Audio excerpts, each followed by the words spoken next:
동쪽숲 쉼터입니다. 강릉 하슬라디오 청취자 여러분 안녕하세요. 동쪽숲이에요. 오늘은 우리나라 농업 어디까지 왔을까로 우리 농업의 역사에 대해 이야기합니다. 우리 농업의 발달 과정 중에서 큰 업적을 이룬 것에 대해 알아볼게요. 그리고 지금은 어디까지 와 있고 어디로 갈 것인가로 마무리하려 해요. 사실 농업하면 당연히 먹는 것을 떠올리게 되죠. 그런데 우리가 배고픔을 이겨낸 것은 그리 오래지 않잖아요. 지금 젊은이들은 이해하지 못하지만 60대 이상이면 공감하실 거예요. 보릿고개란 고질적인 배고픔을 해결한 주곡인 쌀을 작업하게 된 녹색혁명이 있고요. 백색혁명은 비닐하우스를 이용해 1년 내내 싱싱한 채소와 과실을 공급할 수 있게 된 것을 말해요. 두 가지 혁명이라고 불리는 커다란 업적을 통해 우리의 식생활이 안정되고 풍요로워졌어요. 이외에도 깜짝 놀랄 만한 이야기도 있어요. 혹시 우리 주식인 쌀의 기원지가 우리나라라는 것 알고 계세요? 아직 논쟁의 여지가 있긴 하지만 공식 기록에 올라 있어요. 더불어 우리나라 전통 온실에 대한 기록도 놀랍고요. 그리고 AI 시대에 걸맞게 진화하고 있는 농업 기술도 알아볼게요. 동쪽 숲의 연술 같은 이야기는 국립농업박물관을 소개할게요. 강릉 하슬라디오 동쪽 숲 쉼터 그 9번째 이야기를 시작합니다.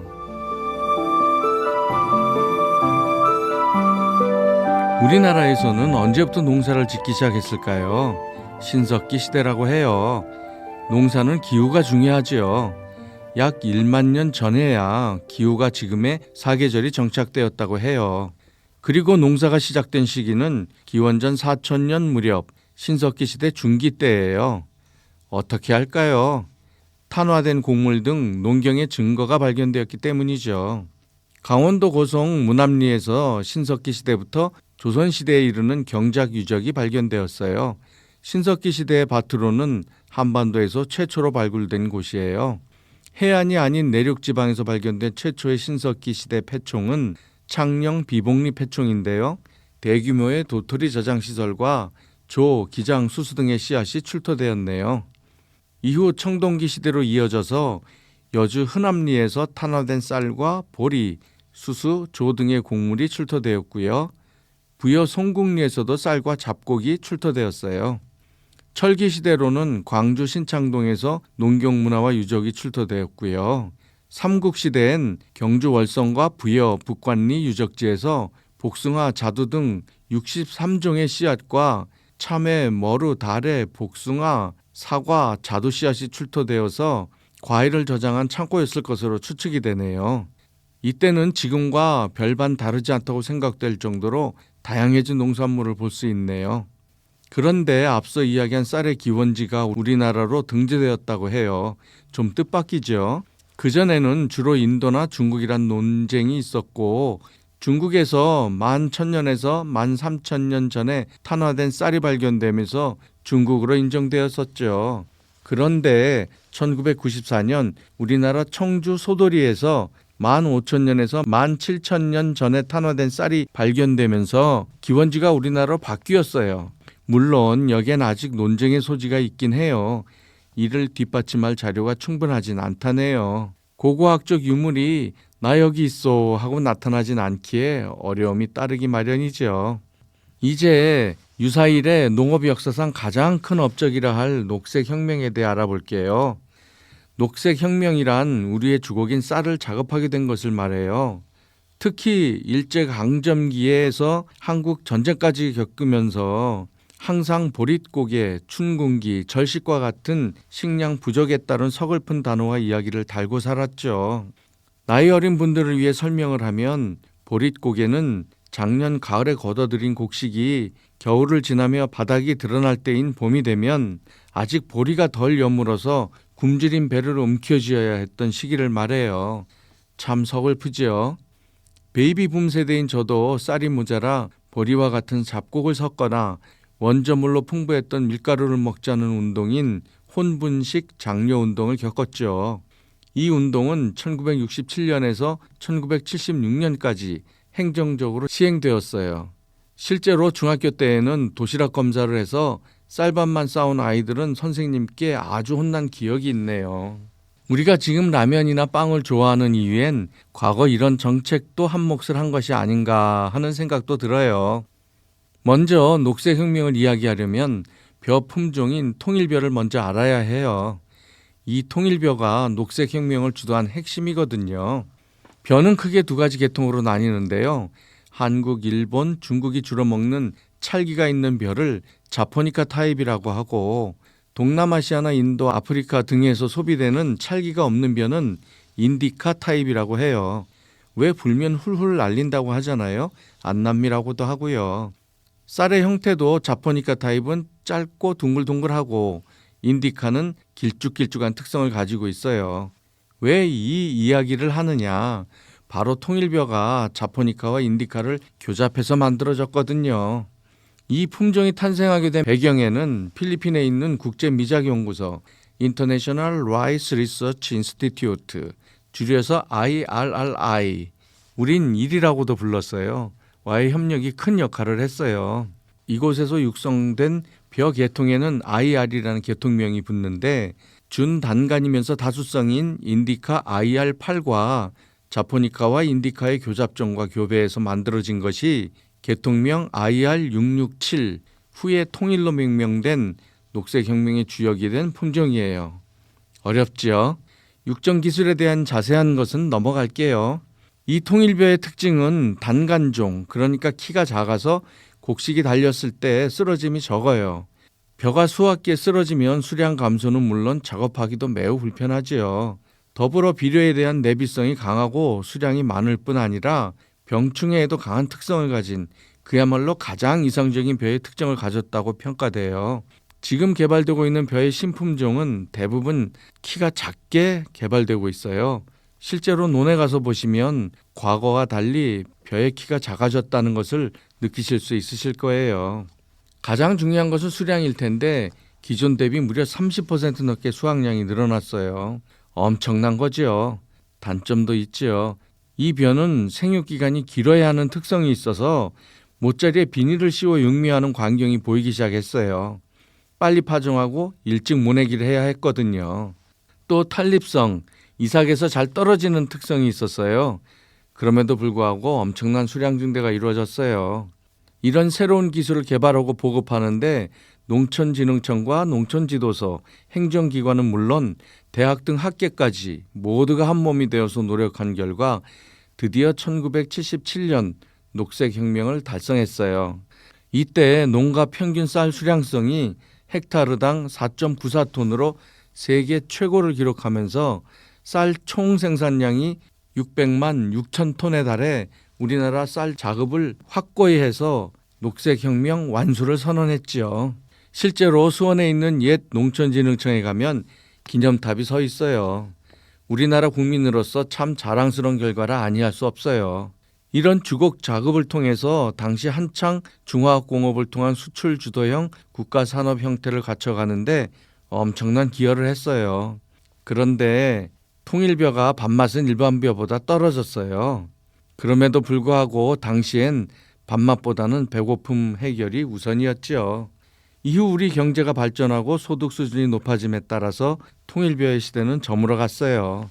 하지만 요즘엔 쌀의 소비 패턴이 주곡으로서만이 아닌 가공 형태의 수요 발생에 따라서 이에 적합한 형태의 쌀 개발이 요구되고 있어서 다시 주목받고 있네요.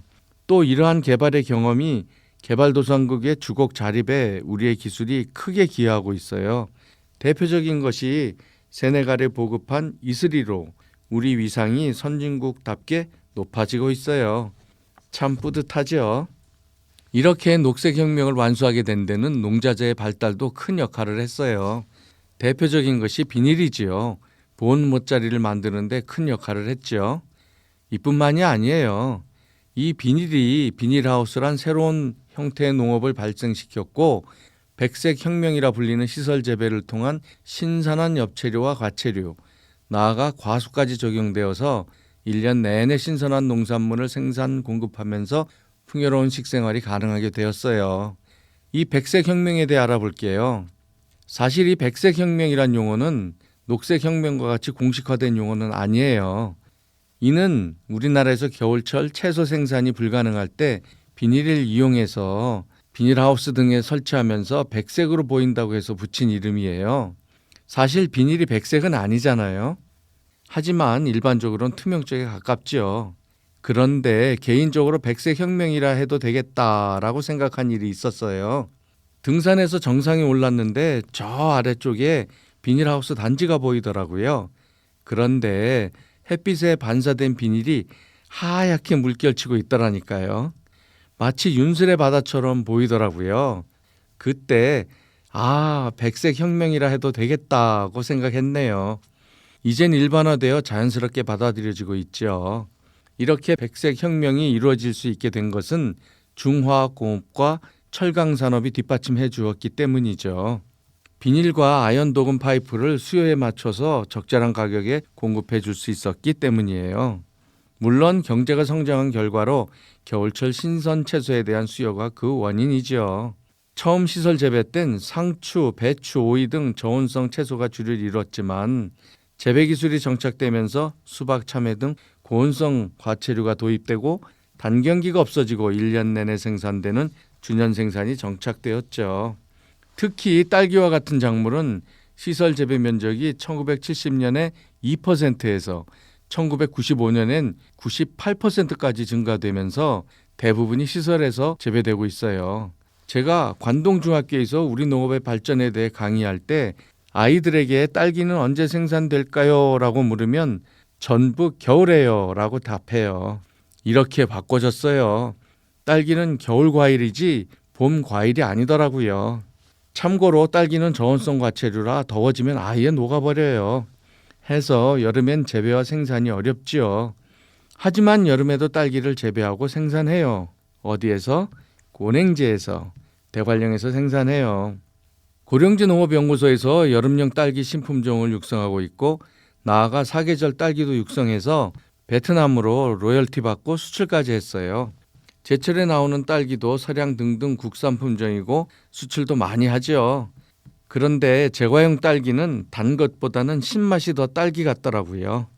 이같이 백색혁명을 통해서 우리 식생활을 풍성하게 한 것은 물론이고 관련 개발된 기술은 개발도상국에 공유되는 등 큰 역할을 하고 있어요. 시설 재배에 대한 이야기를 하면서 언급하지 않을 수 없는 자랑스러운 이야기가 있네요. 바로 온실에 대한 이야기예요. 세계 최초의 온실이 우리나라에서 시작되었다면 믿으시겠어요? 바로 빼박인 기록으로 보존되고 있어요. 세계 최초의 온실을 과학적으로 운영하였던 사실이 조선왕조실록에 기록되어 있어요. 놀랍죠? 바로 제주에서 재배되던 감귤을 강화도에서 재배를 시도했던 기록이에요. 1428년 세종 20년 5월 27일 편으로 세종께서 강화도에서 월동할 수 있도록 온실을 짓고 온도를 설치하고 그 위에 감귤을 심은 시도였어요. 결과는 아쉽게 실패했어요. 하지만 이때 활용된 온실의 구조가 기록으로 남아 있어요. 1450년 무렵에 발간된 산가 요록에 온실을 만드는 방법이 자세히 기록되어 있네요. 흙으로 벽을 만들어 보온하고 온도를 이용하여 지중 난방하고 실내 온습도를 조절하면서 창호지에 피마자 기름을 발라서 채광과 보온 및 통풍을 좋게 하였다는 것이 핵심 내용이에요. 실로 대단하고 놀라운 사실이에요. 과학적으로 밝혀진 내용을 알아볼게요. 가장 먼저 온도를 이용하면 실내 온도는 올라가나 습도가 낮아지는데 이 문제는 온실 밖에 가마솥을 걸고 온실 내부로 수증기를 공급해서 습도를 조절했어요. 그리고 채광과 보온의 한지를 이용한 것도 정말 독창적이에요. 일반 온실은 실내외의 온도차 때문에 결로가 생기는데 이 문제를 한지에 기름을 칠해서 해결했어요. 기름칠을 하면 한지 내부가 공기 대신 기름이 차서 수분이 들어오는 것을 막아주고 찢어지는 것도 방지하고 강도를 유지하게 되죠. 더구나 물은 못 들어오고 대신 수증기는 배출되는 그야말로 최신의 고어텍스 같은 효과를 보여요. 또 한지의 채광이 문제될 것 같은데 실험 결과 한지는 투각량이 2만 룩스였는데 기름 먹인 한지는 3만 룩스를 나타내 방수와 방적, 즉 이슬 방지, 채광성을 높이는 그야말로 놀라운 피복 재료를 만들었어요. 유럽에서는 1619년 독일 하이델베르크에서 실내에 난로를 설치해서 온도를 높이는 방법이 처음 개발되었고 이후 18세기에 들어서 비로소 영국과 네덜란드 등지에서 외벽을 유리로 피복한 온실이 등장했어요. 이에 비해 우리의 온실은 200년가량 앞서 기록을 남겼으니 세계 최초의 온실이라 할 수 있을 거예요. 더불어 조선의 두 번째 궁궐 창덕궁, 고려대학교 박물관에 소장되어 있는 동골도를 살펴보면 지금은 유실되어서 창덕궁 후원으로 진입하는 길이 되어버린 중희당 왼쪽으로 창순루라는 건물이 있어요. 그려진 창순루는 반타원 형체의 둥근 지붕, 창살이 없는 문이 있고 마당에 꽃이 핀 화분이 놓인 모습을 볼 수 있어요. 이것이 정조 때 온실로 확인되었대요. 또 16, 17세기에도 온실을 지어서 겨울철에 여러 가지 채소를 생산하였다는 기록도 있어요. 우리 선조들께서는 위대하신 업적을 많이 남기셨죠. 자부심을 가질만 하죠. 그럼 요즘 우리 농업은 어디로 가고 있을까요?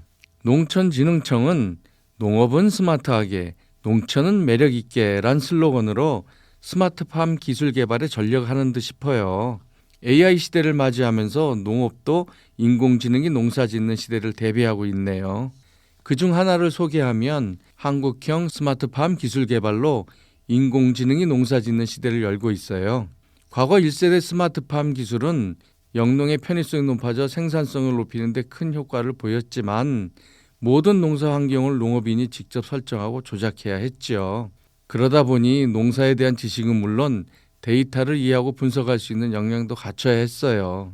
그러니 경험이 적은 젊은 농업인이나 농사 지식은 있어도 정보통신 기술이 익숙치 않은 고령의 농업인은 접근이 쉽지 않은 것이 기술적 한계로 다가왔죠.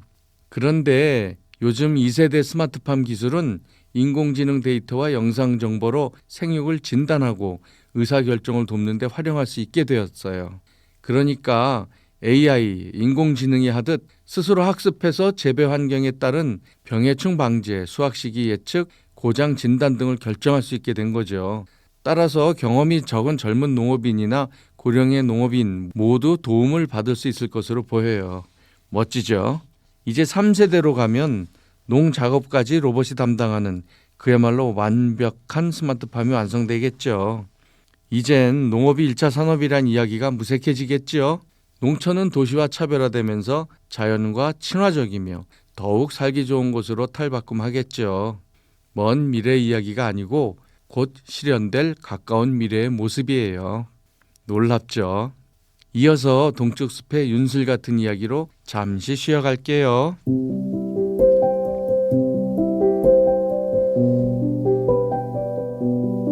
동쪽 숲의 윤슬 같은 이야기.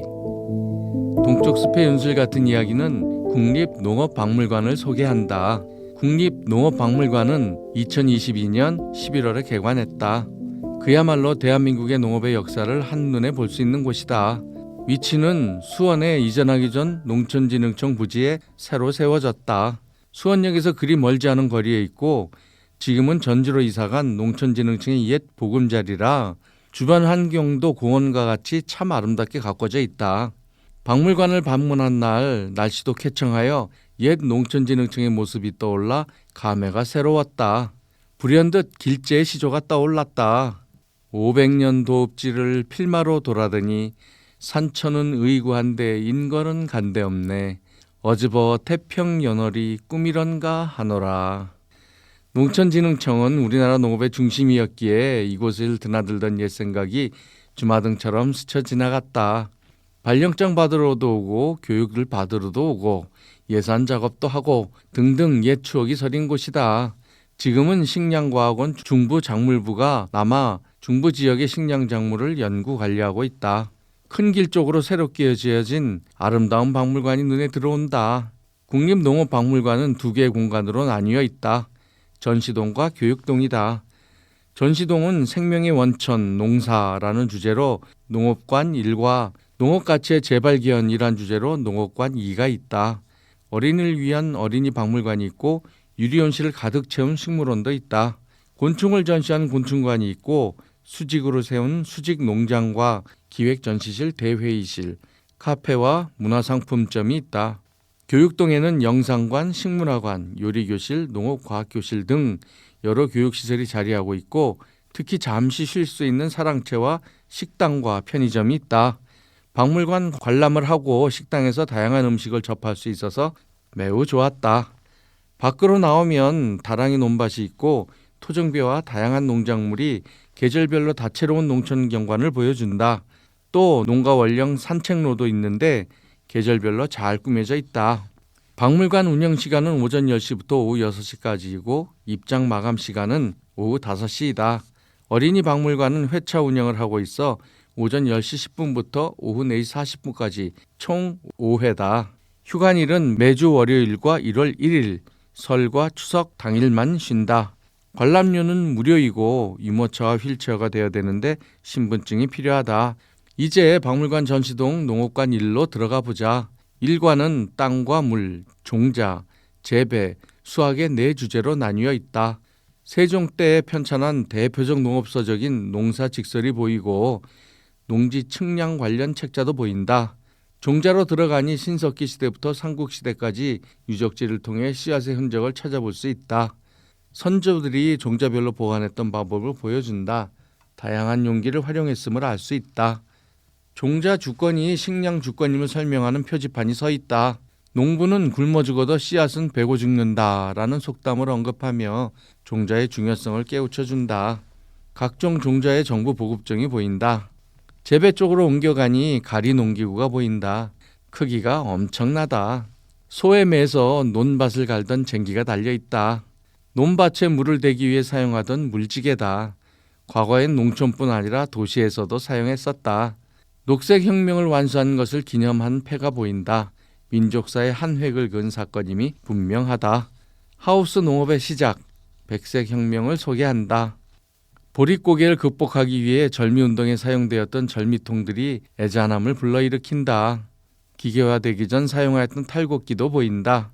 현대적 콤바인도 전시되고 과실을 수확하기 위한 기기도 보인다. 이관에 들어서면 저장과 가공, 운반과 유통, 축산, 다양한 쓰임, 미래농업이 주제로 전시된다. 저장과 가공 주제엔 농산물을 저장했던 방법이 전시되어 있다. 연자방아가 보이고 물레방아를 이용한 방앗간도 있다. 축산 분야에서는 마굿간과 외양간을 볼 수 있고 가축에 사용했던 원앙, 콧드레 등등이 보인다. 이젠 논이나 밭을 가는 소는 더 이상 보기 어렵다. 다양한 쓰임에는 원예 관련 책들이 전시되고 있다. 배틀도 보이고 잠업, 뽕나무로 누에를 쳐서 비단을 만들던 기억이 새롭다. 당나무로 만든 한지다. 한지의 우수성은 세계적으로 유명하여 유수의 박물관에 납품되고 있다. 전통의학, 한의학이다. 약용식물 분야다. 이제 식물원으로 향한다. 여러 식물들이 전시되어 있고 아쿠아포닉스는 물고기를 이용한 친환경 순환농법이다. 물고기 배설물을 식물에 공급하고 정화된 물을 되돌리는 방법이다. 크로렐라를 배양하는 수직 정원도 있다. 곤충 표본과 실물을 전시한 곤충관이다. 이제 교육동으로 가보자. 교육동엔 각종 교육을 위한 시설이 설치되어 있다. 전시동을 보고 나니 배가 고프다. 반가운 식당과 매점이 이곳에 있다. 푸드코트엔 다양한 식사가 준비되어 있다. 밥의 색이 노란 것은 강황밥이기 때문이다. 박물관 밖으로 나오면 산책 코스가 마련되어 있다. 구불구불 이곳을 따라 걷다 보면 계절별 여러 농작물을 볼 수 있다. 이제 박물관 관람을 끝내면서 과거 추억을 따라 걷다 보니 녹색혁명 성취탑이 보인다. 4.27 운동 기념상도 보이고 역시 사진으로 보는 것과 실물을 보는 것은 명백한 느낌의 차이가 느껴진다. 수원에 오셔서 국립농업박물관을 보시면 우리 농업의 역사를 한눈에 볼 수 있기에 꼭 한번 관람하시길 권한다.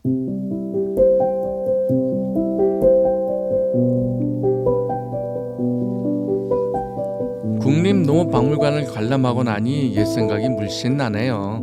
현대화된 기기나 미래 농업에 대한 기대보다 과거 사용했던 농기구들과 여러 물품들이 더 눈에 드네요.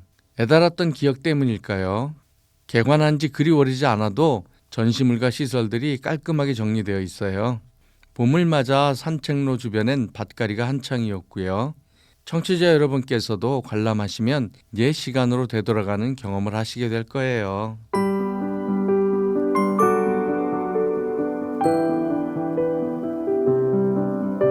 오늘은 우리나라 농업 어디까지 왔을까로 이야기했네요. 짧은 시간에 우리나라 농업에 대해 알아보자니 특별한 업종만 소개하게 됐어요. 그럼에도 녹색혁명과 백색혁명은 대단한 업적임이 분명하지요. 제가 베이비붐 세대로 배고픔을 아주 약간이나마 겪어서일까요? 물론 부모님 세대와는 비교하기 어렵지요. 그럼에도 지금의 우리 아이들은 배고픔을 잘 모르죠. 괜히 노파심이겠지만 이런 우리의 역사와 경험이 그저 앞선 세대의 추억거리로 사라지게 하기엔 뭔가 실수하는 듯한 느낌을 지울 수 없네요. 이런 경험들이 우리 후손에게 잘 전해져서 여전히 우린 높은 인성의 자질을 갖춘 민족이길 기대해 봅니다. 지금까지 강릉 하슬라디오 동쪽숲 쉼터였습니다. 감사합니다.